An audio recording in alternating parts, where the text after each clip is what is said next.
I have spent 40 years building muscle. What I'm going to tell you will save you years, if not decades, of wasted effort.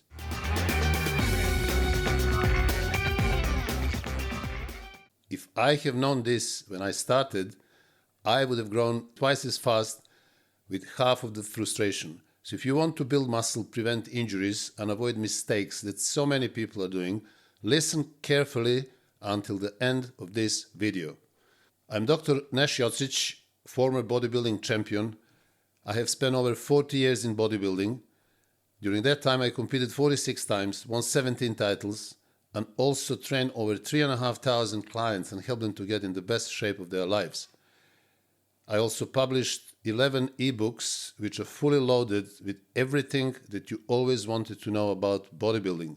So if you want to widen your horizons and deepen your knowledge, simply click on the link in the comments and you can access my ebooks. So let us dive into the topic. The first big lesson that I would like to tell you is that you need to learn to train for tension and not for movement. In my beginnings, I chased weights. I was just trying to lift as much as possible.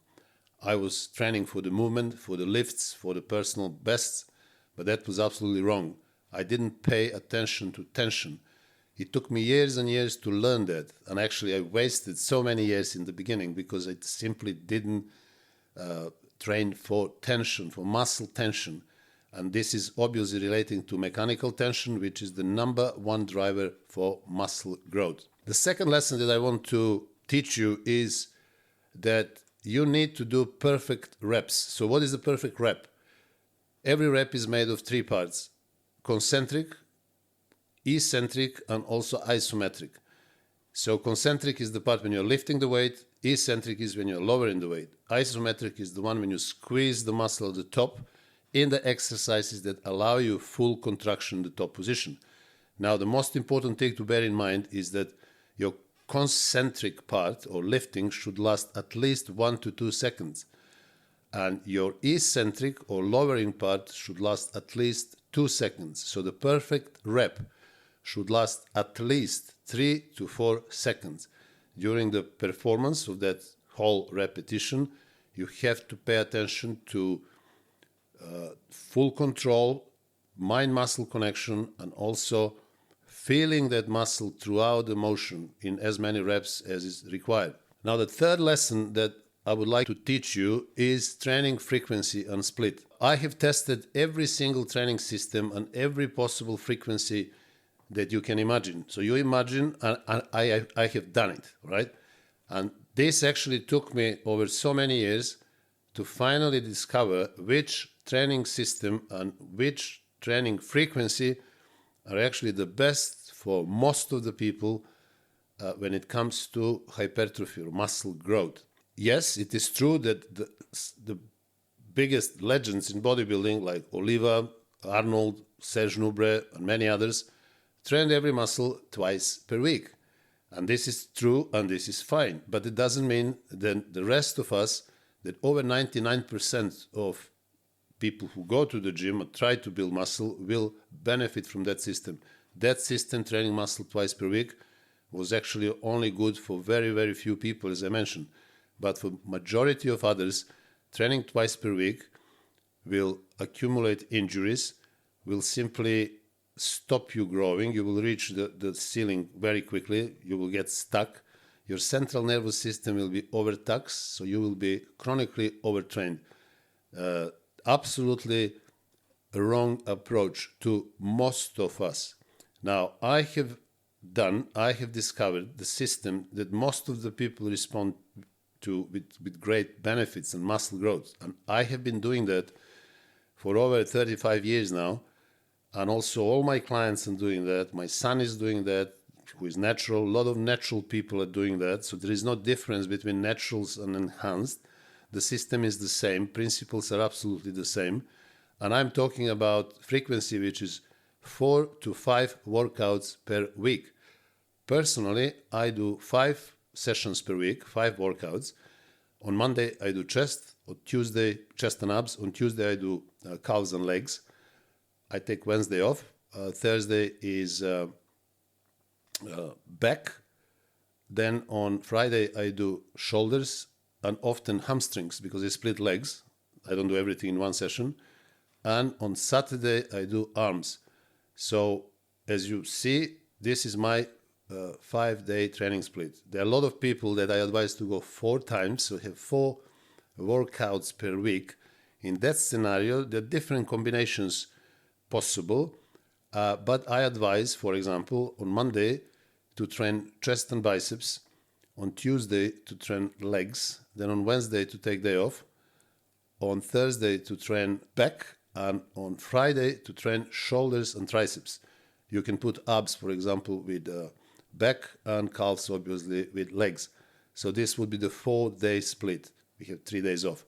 So these 2 splits, 4 and 5, training every muscle once per week, I have found to be the most beneficial, most effective for most people, for overwhelming majority of people. So the lesson number 4 would be volume and intensity. So regarding volume, I advise everyone to train 12 to 16 sets for smaller muscle groups and up to 30 sets for bigger muscle groups, anywhere from 20 to 30 sets for bigger muscle groups.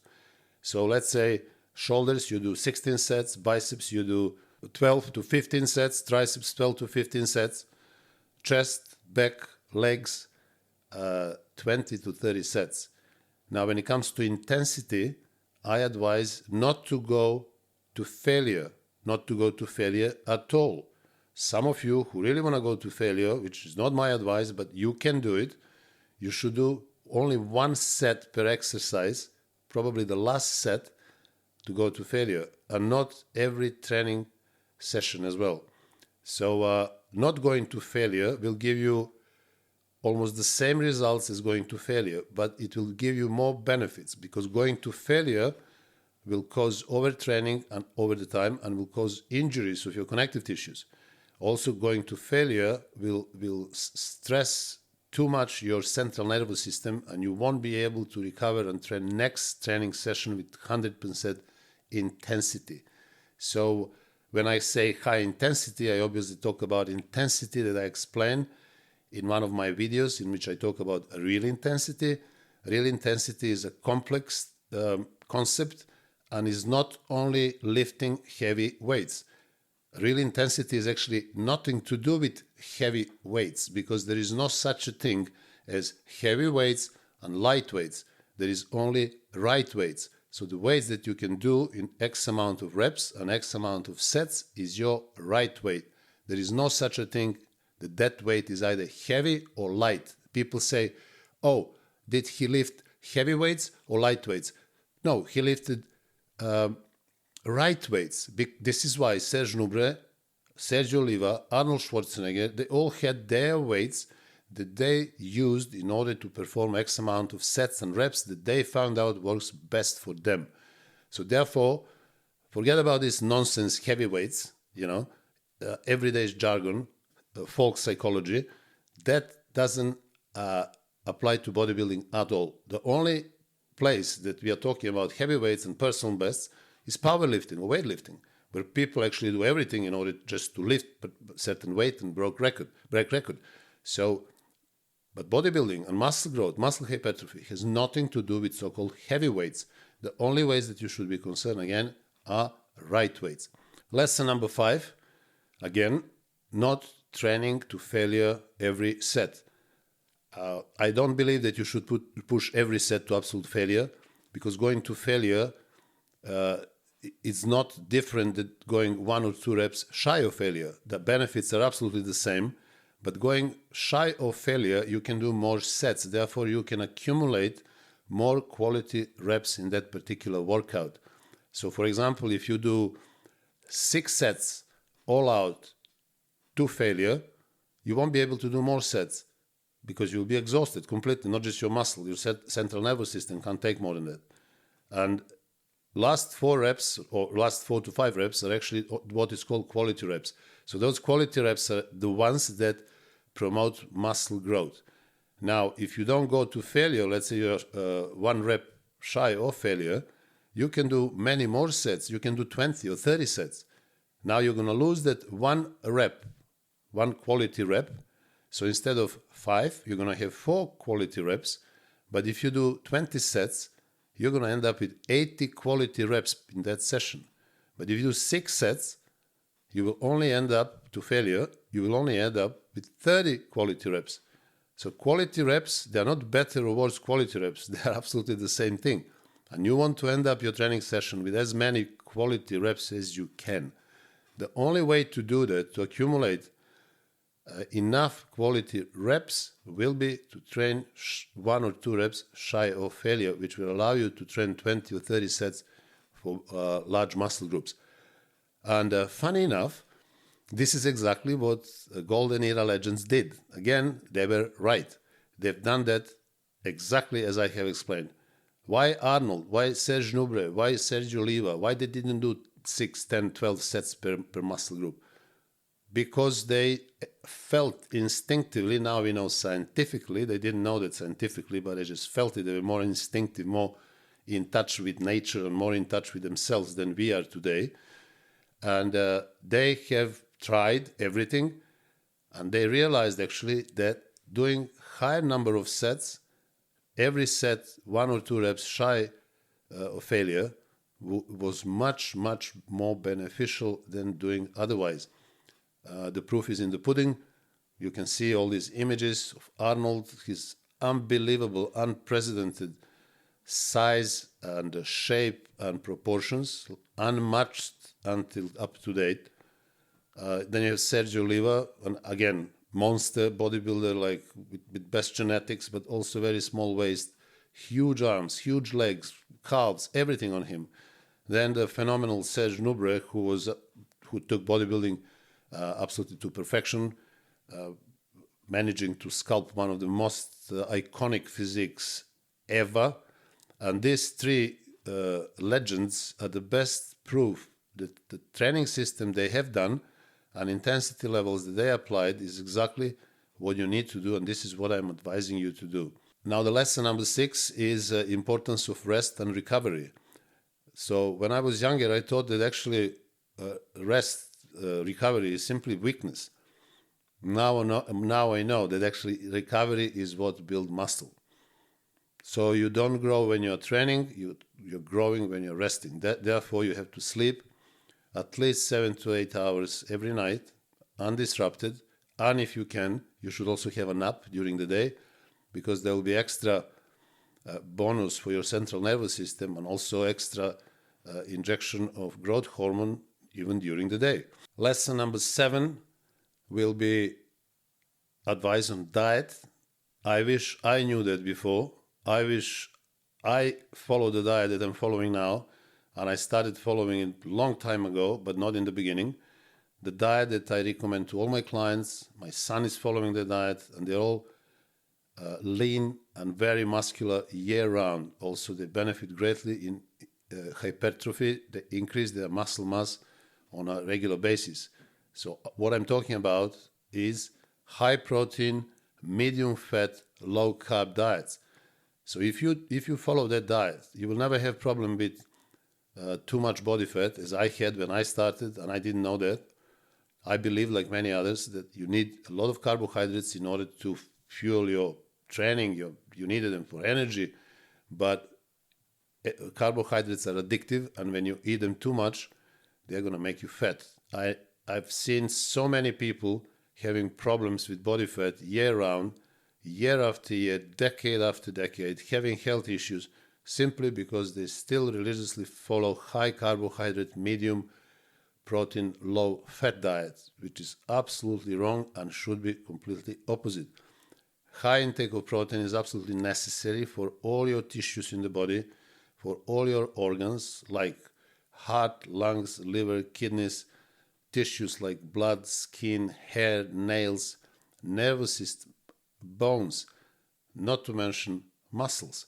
So when you eat protein, don't only think about the relation of protein to muscles, but simply protein is an essential building block of all our tissues and organs. So absolutely undisputed king of macronutrients.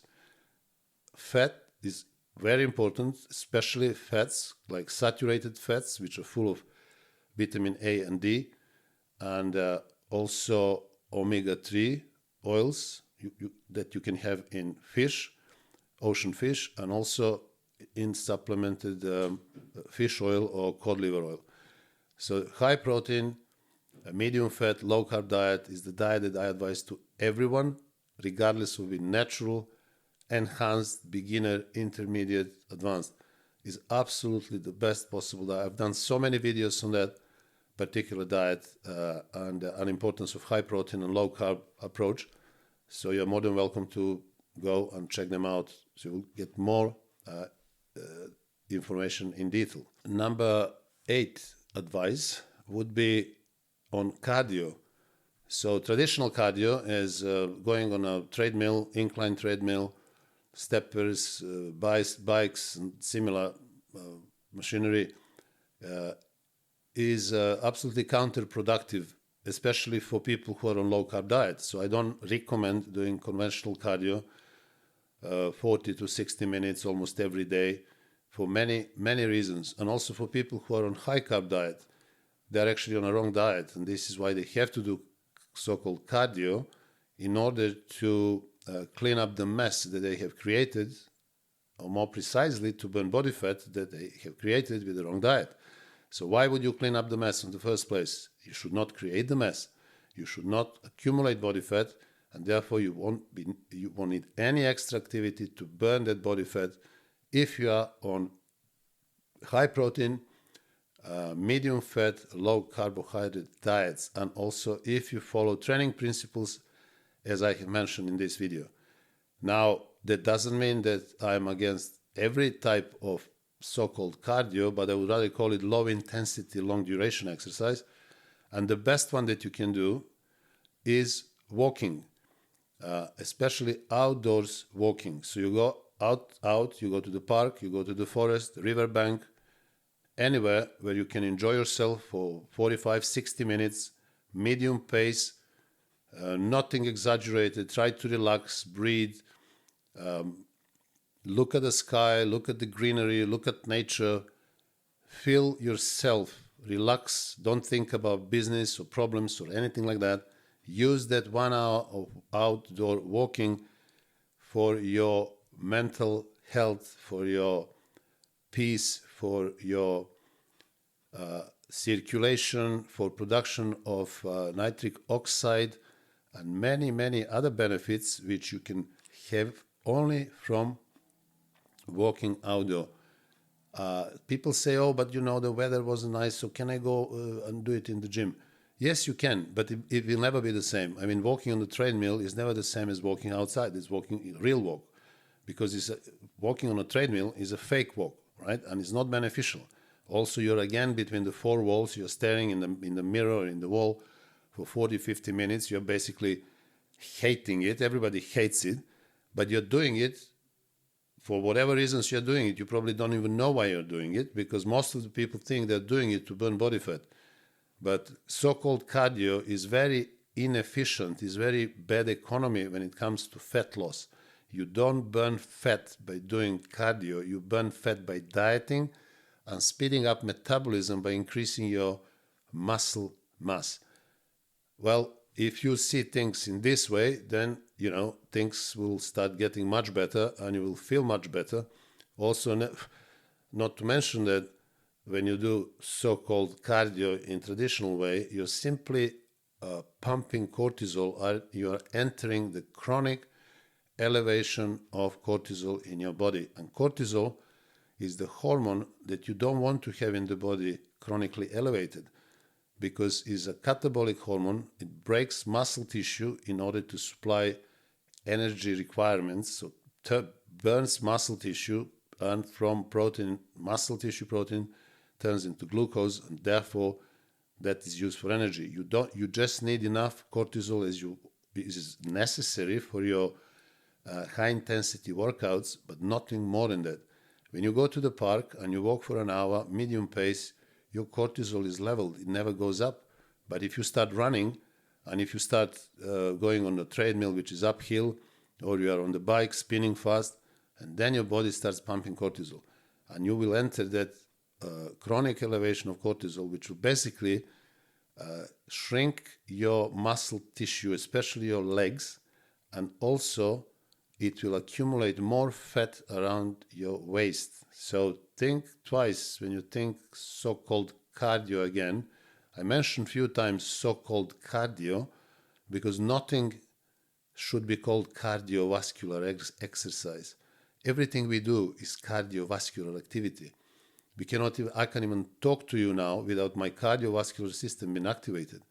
But there is not, because it's involuntary body system, you cannot train cardio system. You can only train muscular system. And this is massive difference in approach. So if you understand these basics, you will stop calling those activities cardio because they simply have nothing to do with your cardiovascular system. They're just another exercise which are either good or bad for you. In particular, is bad because pumps cortisol in your body unnecessarily and also stresses your central nervous system. So I think the message was quite clear. The only type of cardio, again, I recommend is outdoor walking. So let me tell you something about common mistakes that I have made in the beginning and something that you should not do. So first of all, I used to chase pump. So I would do everything in order to achieve pump instead of tension. This is number one mistake. You don't want to do that because it's absolutely unnecessary and it's completely wrong. The second mistake I made was that I was training every set to absolute failure. I was under the spell of heavy duty for 2-3 years in the beginning of my career. And obviously I didn't have results as I expected. And that was a big mistake. So I advise you not to go to absolute failure. If you want to do it sparingly, maybe once a week or twice per week, only one set for 2 different muscle groups, and that's it. But even that, you don't have to do it. Number 3 mistake was that I was overeating carbohydrates because I believe that carbohydrates are the energy. You need to eat carbs in order to have energy, which is absolute nonsense because you will always have enough energy for your workouts, because energy for your workouts will come from glycogen, from everything else, for your metabolic processes, walking, talking, working, whatever else you do, you will burn body fat. But glycogen will always be there because even if you don't eat carbs or you eat a little bit of carbs, let's say under 50 grams, your body will still produce glycogen via the process known as gluconeogenesis. And this is the ability of your body, of your liver, to actually convert protein into glucose and fill the necessary demand for glycogen. Period. This is like 2 + 2 = 4. You don't need carbs for glycogen. You will make it from protein. So even if you have carbs in your diet, you need to eat a little bit because not many people know, which is fascinating, when they talk about glycogen, they equal glycogen with carbohydrates. So they said, oh, I burned per session about 200 grams of glycogen, and then therefore I need 200 grams of carbs. But this is absolute nonsense because glycogen doesn't equal carbs. Glycogen is mainly water. So 200 grams of glycogen contain only 50 grams of carbs because the rest is water. So every gram of glycogen holds 3 grams of water in the muscle. So therefore, if you burn 200 grams of glycogen, you only need 50 grams of carbs. And you see how different that is. So when I say under 50 grams, and you will never burn 200 grams of glycogen, maybe when you do legs, or maybe when you do back, but for the rest of the muscle workouts, that will never happen. You probably burn less than 100 grams of glycogen. So all this I will debate in my upcoming videos. But for now, I'm just saying that I have abused carbs, and I don't advise you to do that. So either eat very low or no carbs in your diet, but pay attention to a high intake of protein.